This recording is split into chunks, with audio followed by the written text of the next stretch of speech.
How can I say thanks for the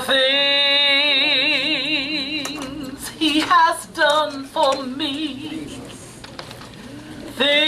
Things so undeserved, yet he gave to prove his love for me. The voices of a million angels could not express my gratitude. All that I am or ever hope to be, I owe it all to thee. To God be the glory. To God be the glory. To God be the glory for the things he has done. Just let me live my life. Let it be pleasing, Lord, to thee. And if I gain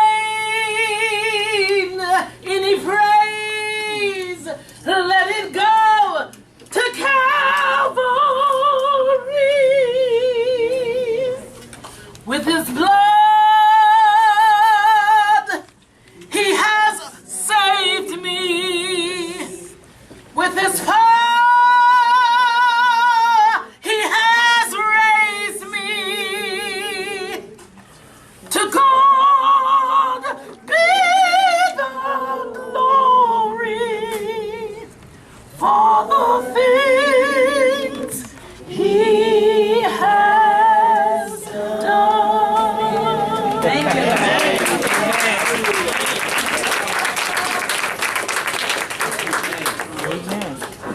God is good. All the time.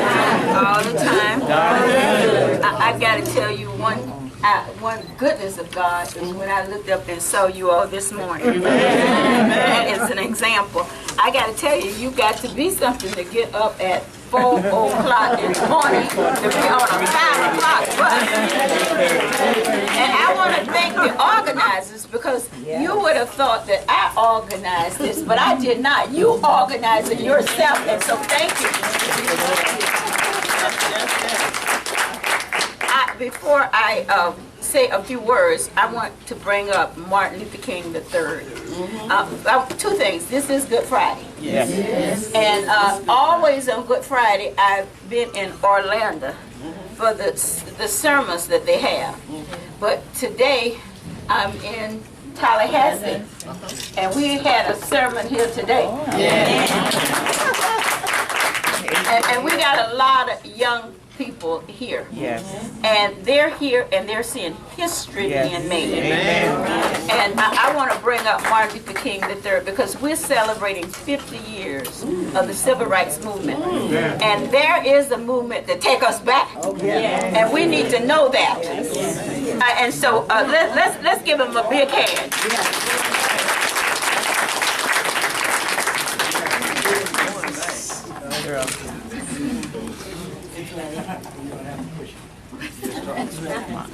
Don't push it.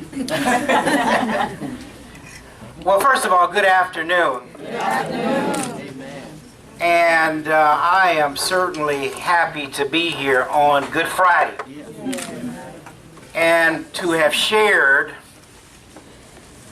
an experience in the United States Federal Courthouse this morning with all of you who Congresswoman Brown represents extraordinarily well. But I'm here because it is said that wherever injustice occurs, injustice anywhere is an affront to justice everywhere. My dad often said, I can't be what I ought to be until you are what you ought to be. And you cannot be what you ought to be until I'm what I ought to be, because our destinies are tied together. Amen.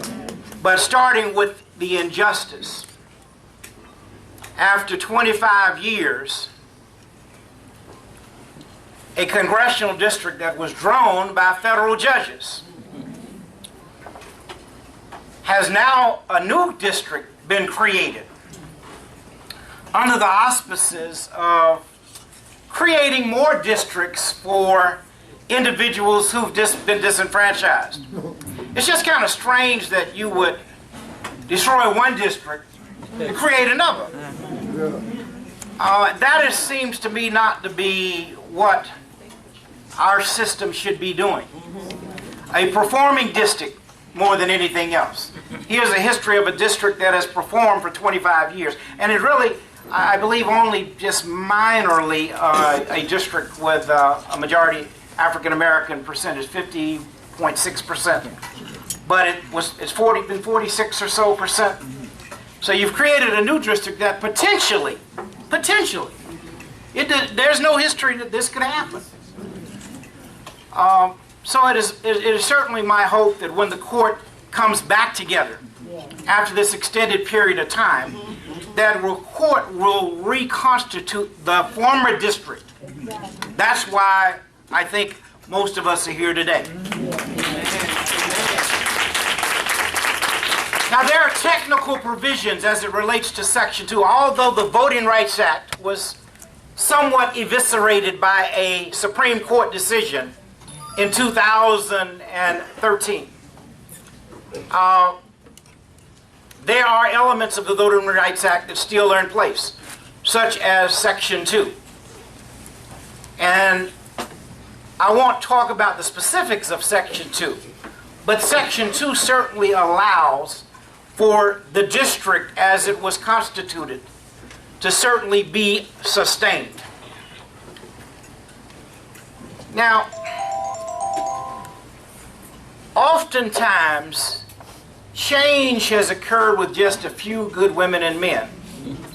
Today, there have been over 150 constituents who drove from Jacksonville, and maybe some from Orlando and other parts of the district, just to say that we don't want to be disenfranchised. This is not just about this Congresswoman who has served the district extraordinarily well, but it's about your not being disenfranchised.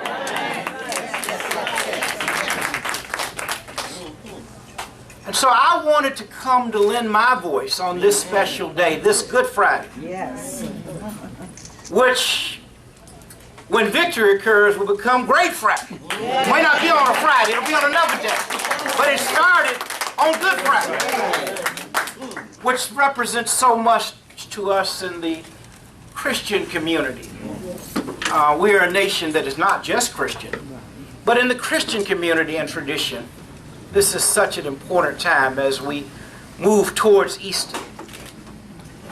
And so I'm honored to be here to join each of you and Congresswoman Brown at this very special time. And you know, it may be that we have to come back again. Because we must come back until we see victory. Thank you. Thank you, Congresswoman Brown, and God bless you.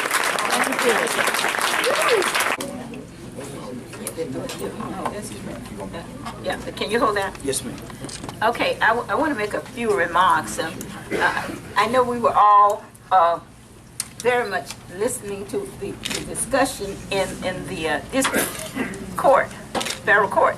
But I want to make a couple of points, because if you look at this map, this is the district that I presently represent, 140 miles.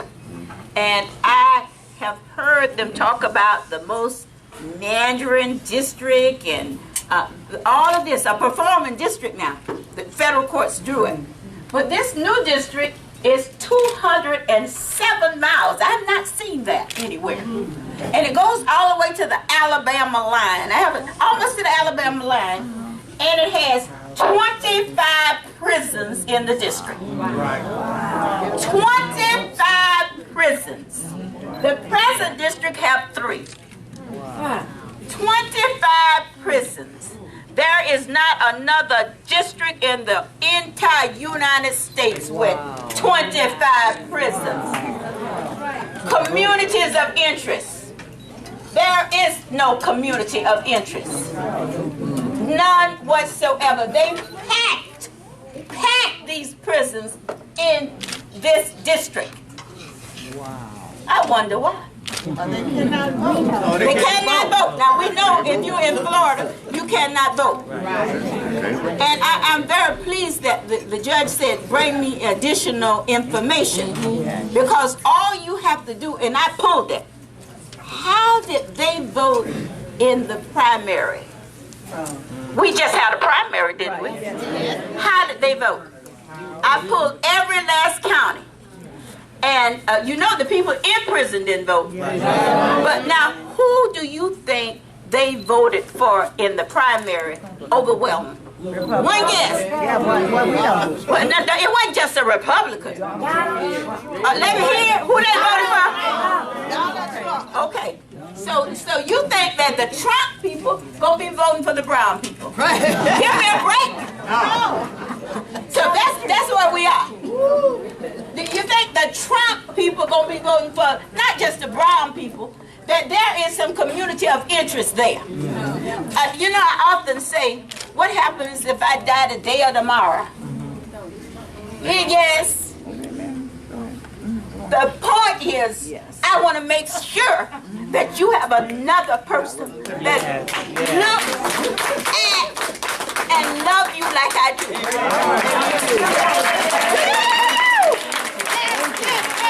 Thank you. It is not about me. Hallelujah. I have had it. Yes. When you're born, you get a birth certificate. And when you die, you get a death certificate. And then the death in between is what you've done to make it a better place. I've done the best I could. Hallelujah. Dealing with what I've had to deal with. Yes. Thank you. The best I could. Thank you. Yes, you have. But if I die today or tomorrow, I want to make sure you can elect somebody else that's going to stand up for you. Hallelujah. Hallelujah. Hallelujah. Yes, ma'am. And let's be clear. It goes, I mean, you know, I can just tell you, we've helped save over 1 million people from foreclosures. Over not just in our district, but all over the country and Florida. We was hard hit. We need to make sure we have somebody that care about the people in the district. You talking about dividing the district, and look at Sanford. What happened in Sanford, Florida? Trayvon Martin was killed in Sanford, Florida, and no representation there. No one stood up there. And then when you look at this new district, you know, you got to have a farm team. It's got to be somebody in the lower level that can elevate themselves. You don't have but one elected official in the whole area between Jacksonville and Tallahassee. So, I mean, it's no community of interest. What you have is, and I hate to say it, but it looks like, to me, this was the opportunity, the perfect storm, as I read, to get rid of Corrine Brown.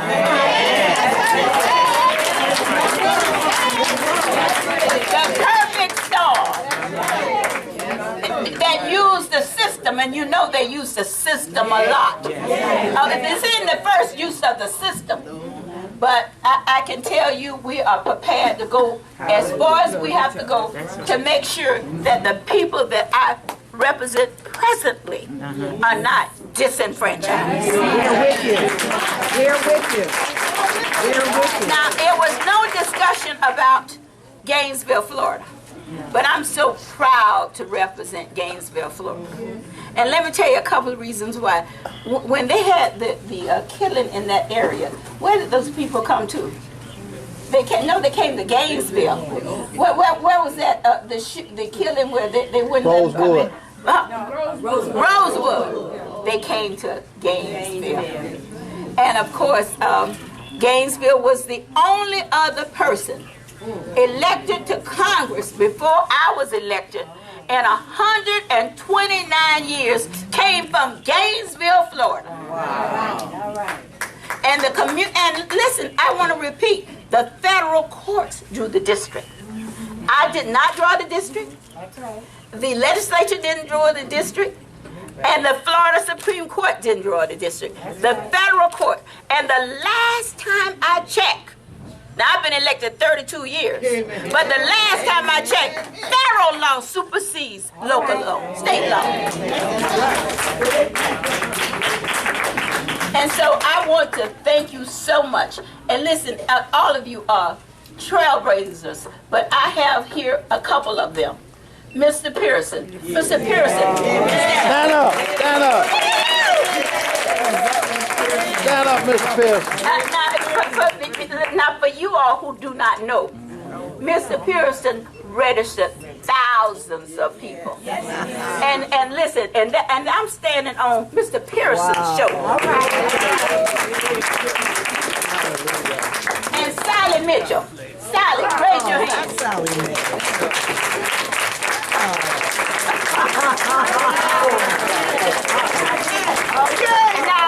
Now Sally is a retired railroad man, but he also was something in the military. And you all need to know something.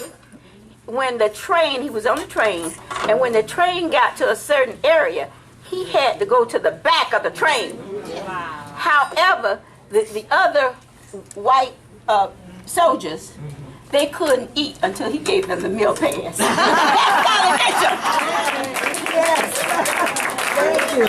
So we got a great history. Yes. But the key is, if we don't acknowledge our history, Yes. we'll go back. And there is a movement to take us back. And we are not going back. We've come too long. Too long. And we fought too hard. Too hard. And we just not going back. Not going back. And this is a wonderful statement to make on Good Friday. Yes. Good Friday. Yes. Because Sunday morning, he rose. And so we are waiting on Sunday morning. We are waiting. All powers. And in closing, before I take questions from the press, but in closing, I can tell you how many people have come up to me in Jacksonville and everywhere I go and say, I'm praying for you. Praying for you. I guess the Lord just wanted us to be a more prayerful community. And so he's doing it through me. Because everybody is praying. Everybody is on their knees. And so, to whom God has given much, much is required. And so he's been good to me, and I guess he wants me to go through the burning fire. But I know Sunday morning, all going to be in his hands. All right, thank you. Hallelujah. The subpoena about your associations with One Door for Education. What have you said to your supporters? I absolutely have not said anything to them because I didn't need to say anything to them. First of all, I have a team of attorneys, and they indicated to me that I should not talk about this matter until you have all of the information. Now, I know there were some questions about the House. The one thing about the House, first of all, there won't be no leaks. The House I won't read one side in the paper and not see the other side.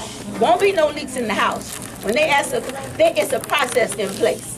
And I'm comfortable with the House. And so they got a procedure, and that's fine. Now, my constituents, they're here. and you can ask them anything you want to ask them. But rest assured, they don't have any questions for me because they know me. And they support me. And they know. Let the work I've done speak for me. So when I read in the paper this, that, and other, they know the story. So they don't have to ask me any questions. You have to ask the questions, but they know the answer. Congresswoman Brown, the question we're asking is, you know, it's time to let people know what happened and your role, if there is any role. Okay, it's time but to do you that. think it's time if my attorney say it's not time? I pay them a lot of money. I mean, honestly, they tell me, zip it until we tell you. And they're doing their due diligence. But Congresswoman Brown, don't you think the people you're representing have the right to know what's going on with their elected official? Oh, no question about it. But do you think that if I've had a team of attorneys and they told me to zip it, or else they would divorce me, I don't know what you think I'm going to say. Now, let me tell you something. This is every media in the state, and I want to talk to you all. I got a lot I want to say, but I've got to follow. Where's my attorney? Is one in here? No? Okay, yeah, it's plenty of it. But they've told me to not talk about anything that they're doing their due diligence. I've got a team. You saw I've got a team, and so I've got to listen to that team. Now, if you want to ask me some questions about the redistricting, I want to hear it. Yes, sir. Congresswoman, you haven't run in this area before. That's right. If the court rules against your position, how do you think you'll fare over here in this part of your district? I'm going to wait until the court rule. I'm gonna wait and see what the court is going to say. You know, everybody says, well, you can win anywhere. It's not about me winning. It's about the African Americans having an opportunity to elect a candidate of their choice. And when you look at the area, and from Jacksonville over here, you look at those counties, they don't have an elected official that's African American. Not one. Now, recently I took the train from New Orleans to Jacksonville, and we had hundreds of people turning out. You know, everybody knew about 9/11, but no one knows that it was over 3,000 people that got killed during Katrina. I wonder why they didn't know that. Over 3,000, because they were black and poor. And we have these black and poor pockets all over this state and all over this country. And they need a voice. Yes. We don't need to go back to what it was before. Congresswoman, did you know Vaughn Alexander was a subcontractor for JTA, and do you think that's a conflict of interest? Oh, no, I don't know. Where are you from? Channel Fox? I'm Action News Jax. Oh, good. But let me try again. My attorneys said don't answer any questions. Now, and so unless you have a question about redistricting, but these are the things. Did I mislead you that I was going to talk about anything other than redistricting? The people that you represent have no, these are the people I represent. There are more than just the people in this room. Yeah, and absolutely. And my phone is being blown up, and they're calling, telling me that they're praying for me. And so what I'm saying is, I have no comments whatsoever. Congresswoman, outside the specifics of that case, the last time the Department of Justice asked the Ethics Committee to slow down, to defer to them, those two members went to jail, Michael Grimm, Jesse Jackson Jr. Are you concerned that there's some real level of, is there any real level of concern to you that the Department of Justice is involved? Hey, listen, I think it's scary anytime anybody come and ask you questions. But the point is, if you know the answers to the questions, and you have a team of attorneys that's working on it, you let them handle it. Period. In fact, my attorney said, don't do this press conference because of these two questions here. I said, no. I'm doing the press conference. We're talking about the redistrict. That's what I'm interested in. And I've been fighting this fight. And I do think it's an organized effort to take me out now.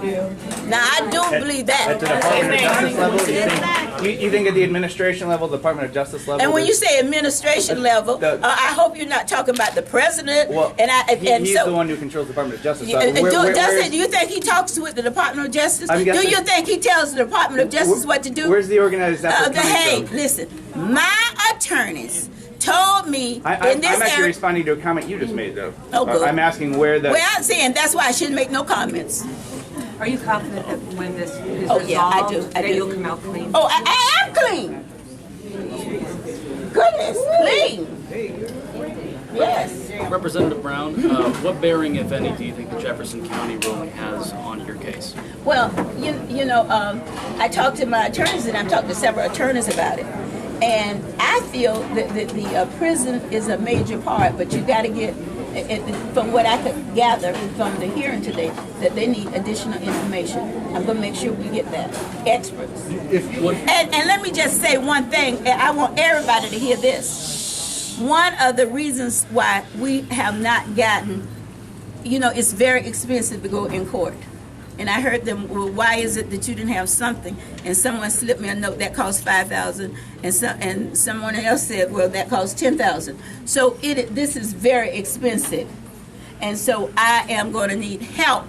And everybody, and I've seen these candidates on TV saying, "Help, send money." I've never said that. Help, send money. What are you asking for money for? To help with the legal fight. Of redistricting or the ethics legal fight? Okay, now what are we talking about? I'm asking you. Yeah, what are we talking about? Both. And you know, I often think about the question that you asked me, and it was asked in the court today. You asked me, what about the people up here? They don't have representation. You asked me that the last time I was in Tallahassee, and you know, and you're from Jacksonville. What about the people that I represent in Eatonville and Sanford and Gainesville? They're not going to have representation. And the idea, and I'm not going to call the member's name, it took me almost 20 years to get the Sanford Housing Authority cleaned up. So now you telling me the only person that needs to represent that area want to sell the Hanford Housing Authority? Sanford was taken out of your district after a special No. session. Sanford is still in the District 5. Sanford is there. No, it is not out of my district. And back to my question, when you were saying you need money, I just want to make sure I'm clear, understand. Okay, let me ask you a question. We're talking about redistricting. We're talking about redistricting, and I said, how do you go online and make a contribution to Corrine Brown? You have to say Corrine Brown for Congress, $5, whatever. I've seen candidates do it on TV. I think it's amazing. I never thought you all could afford it. So the League of Women Voters is arguing that you've got, under their map, you've got an opportunity for an African American seat in North Florida as well as Central Florida. No, I don't agree with that. Why not? That district, the 10, and listen, and I think my attorney said it over and over again in court. We want more African American districts, but I have an access district. You can draw 10, you can strengthen it, but if you look at Florida, if you look at the percentages of African Americans in Florida, we only have one seat, and that's in Miami. Alcee Hastings district is, you change the lines a little bit, it's no longer African American, it's Jewish. And my district has always been an access district. Now, as far as I'm concerned, you can draw 27 of them. But the point is, do not disenfranchise the people that I represent. And the League of Women Voters don't speak for nobody in this room, not one. So they were talking about communities of interest. One argument that the intervener attorney made was that there could be communities of interest stitched. Any number of urban areas in Florida could kind of constitute. Absolutely. Let me just tell you a story.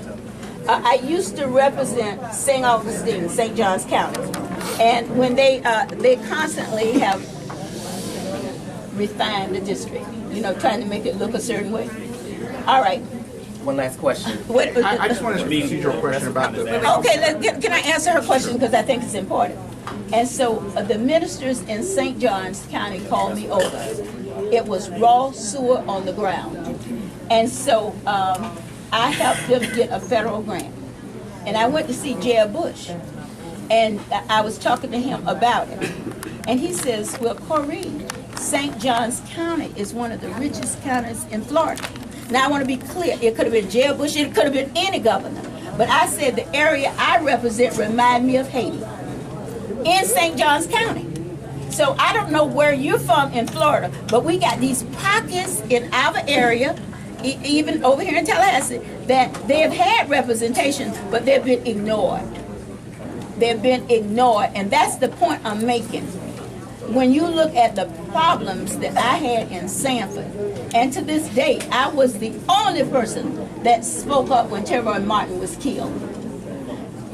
Jackie Robinson and the other players, they had to get a special permission from the baseball league not to stay there. They spent the night in Daytona because of the situation there.